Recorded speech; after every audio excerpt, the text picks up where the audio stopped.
Well, good morning out there.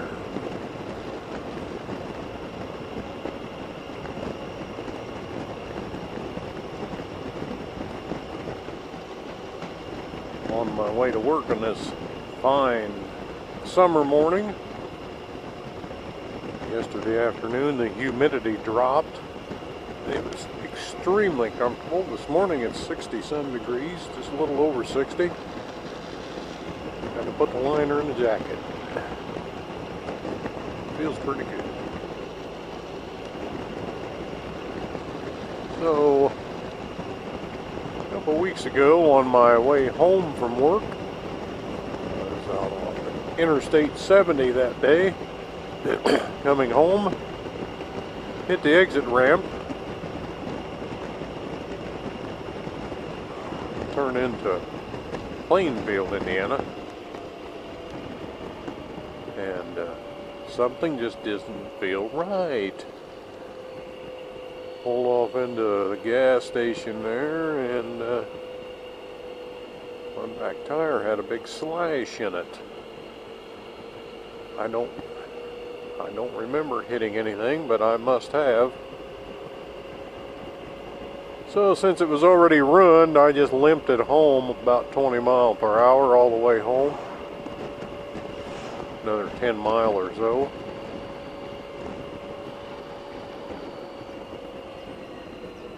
And made it home. Okay. Actually, I don't think it hurt the tire any at all. The gash was in there. Of course, it wasn't going to ruin it any worse, but I think a person could do that if you just had a low tire that you were going to get fixed. Just take it easy. Because the tire really didn't look any worse for wear after I got home. But anyway, I decided that this time when I changed the tire out, I was going to do it, and I did it. I went to the dark side.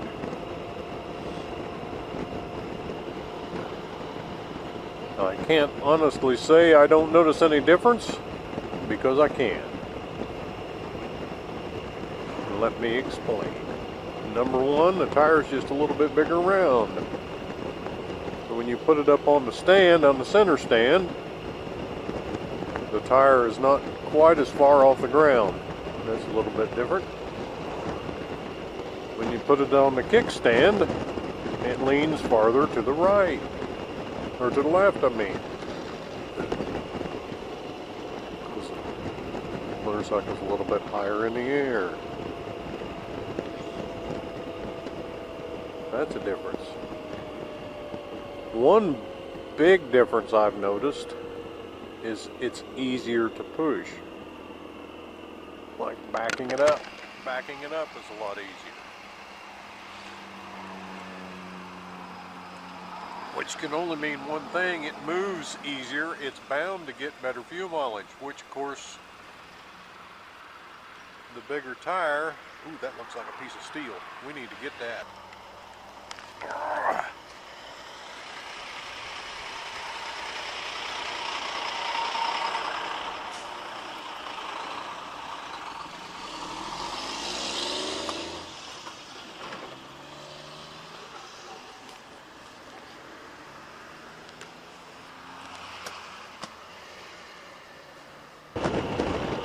Now, where was I?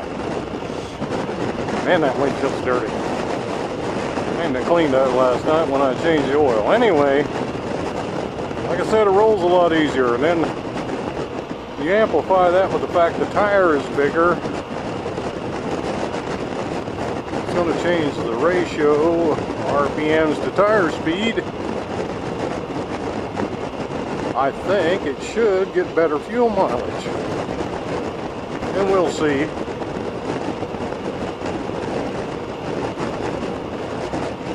Also, yesterday I was noticing on some tar snakes I was driving on out around the airport, which I had noticed really affected this motorcycle. I hadn't really noticed those tar snakes before. I've heard people talk about them, but I could drive on those and the back end would just squirrely as all get out. But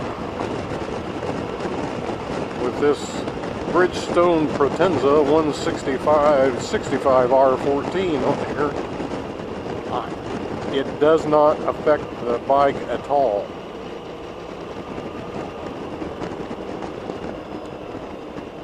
That really surprised me. So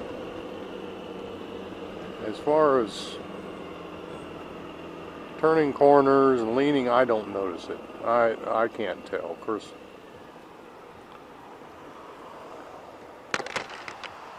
my mind's pretty oblivious to little things like that. But I don't notice a difference as far as the ride. Maybe it rides a little bit better. I can't say that honestly. But the other things are a definite. It's easier to push it. It's a little bit taller. And the tar snakes, you cannot feel them. At least I can't. That's all I've got to say about that. I'll put up a couple photographs of the tire I took off. One of them's of the tire split. Put that about right here. The other picture is how I broke the bead.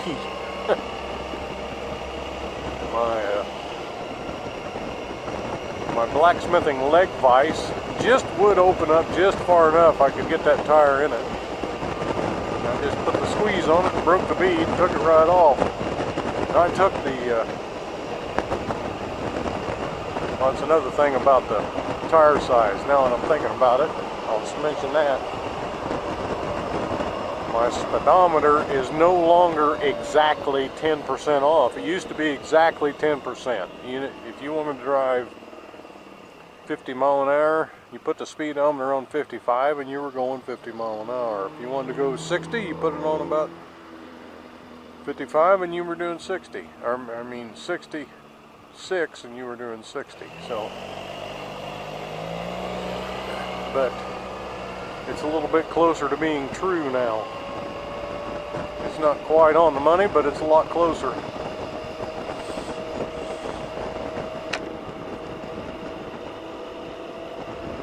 So I'm going to have to watch that for a while. Although, as I just showed just there, I am not the fastest driver on the street. I try to drive the speed limit. Nobody else does, so I don't guess they're going to bother me too much if I'm a little over.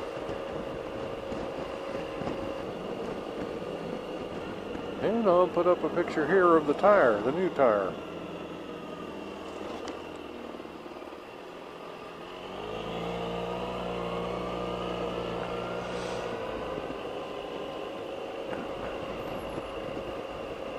So I won't go as far as to recommend this to everybody, because it's probably not for everybody.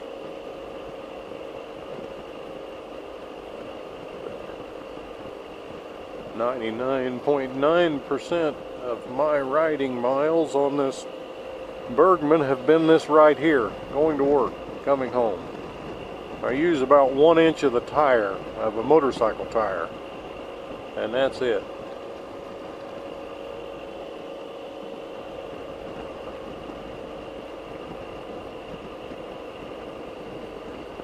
So I have a lot more rubber on the road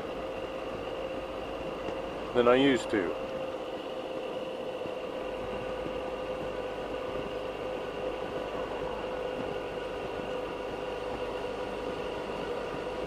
Maybe that's more friction and it's going to hurt the gas mileage. Who knows? We shall find out. Get a rough estimate on this tank here. If my, let's see, we got 95.5 miles on it right now. Usually around 150 miles is where I fill up, and it takes 3 gallons. I guess that's about all I got to say about that.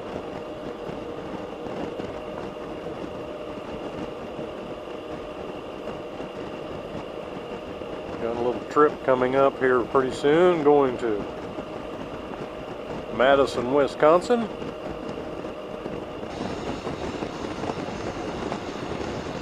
Right down the tar snake. I can't feel it.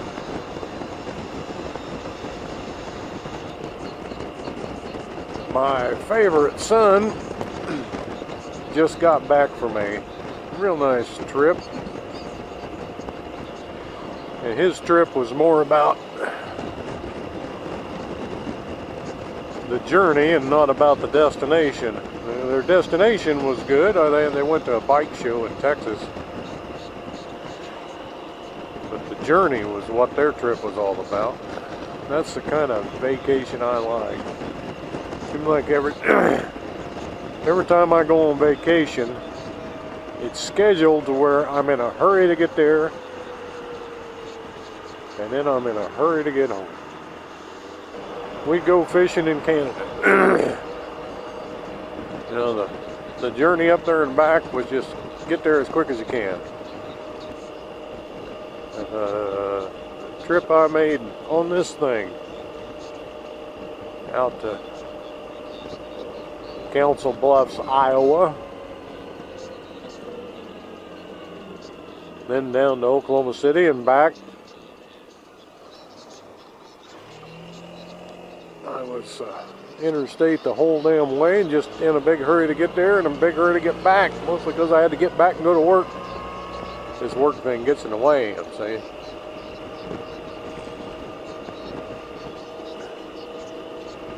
Trip I took to Delaware to the Artist Blacksmith Association of North America conference.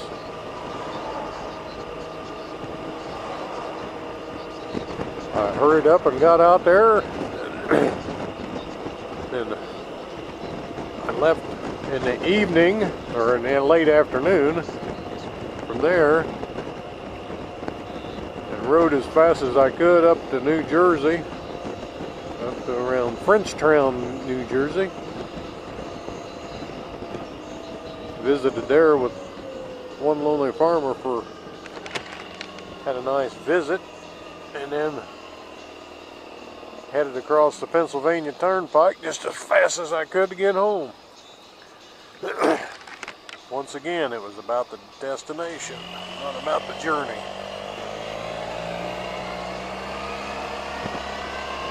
I'm ready to slow down. Enjoy the journey.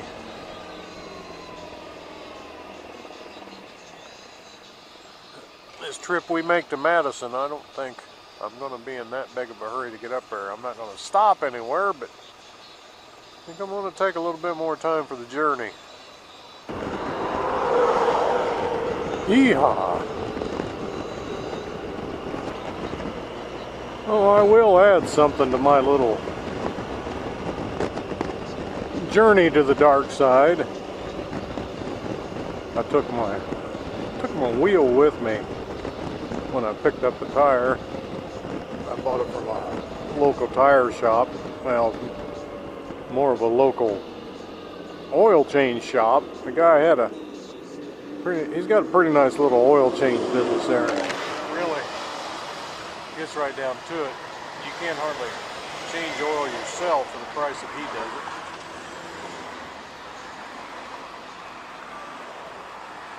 And he had a car wash, one of those laser car washers next door, coin operated, had automatic. It was a pretty nice outfit, but he said it just all the time he was working on that thing to keep it going. So he took it all out, put in a little workshop. He's got his son working over there, and he sells tires too. So actually, he was only about $2 or $3 higher than if I ordered it off the internet. And I took my wheel with me. He says, "You got your wheel with you?" I said, "Yes, I do." He had his son mounted, which is a hell of a lot easier than me trying to do it. But their air compressor well, it wasn't their air compressor. They get the air through the tire changer apparatus. Of course, it's got safety features all over it. It would not air up the tire and seal the beads because it would only go to 60 psi. So I took it home, hooked it up to mine, and it took every bit of the pressure I had in my compressor to get those beads to seal. I put it up to about 95, and one side sealed, and I thought the other had sealed, but after I got the tire on there I noticed it hadn't, so I had to put more air in it on after I got it aired up or mounted. And it was up to about 100 psi, just about like everybody says, before it sealed up. Of course, anytime you air up a tire like that, you should have it locked down somehow. Most people don't car tires, but you should. I bought one of those locking air nozzles that you can put on a valve stem and it'll stay on there. I just slid the tire in underneath my golf cart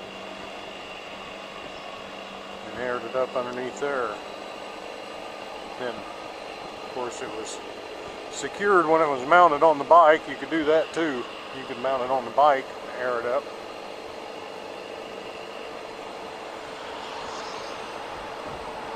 Anyway, it did take that 100 psi to seal the beads.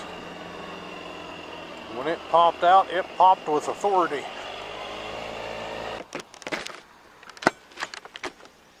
So, that's about all I got to say about that.